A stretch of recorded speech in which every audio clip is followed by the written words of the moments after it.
I wanted to look at Diana's background because even though she's the most famous, one of the most famous women who ever lived, her background and how she actually got to be the Princess of Wales is quite unknown. It's quite obscure, and it's a very complicated story and a very interesting story that tells us a lot about the 1980s, a lot about the British class system, and a lot about Diana herself. She had a very sad childhood. Her parents were spectacularly and acrimoniously divorced, and she fell in love with Prince Charles, who she thought was going to rescue her from all that and take her into a realm of bliss. And then she was betrayed on that front too. She was absolutely crazily in love with Prince Charles, or the idea of Prince Charles, and what she thought he was.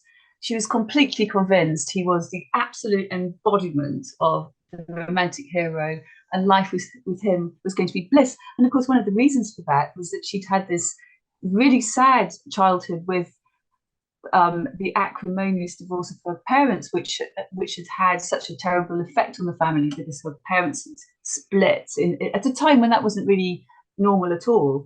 And they'd lived, the siblings had lived with her father and seen her mother only occasionally.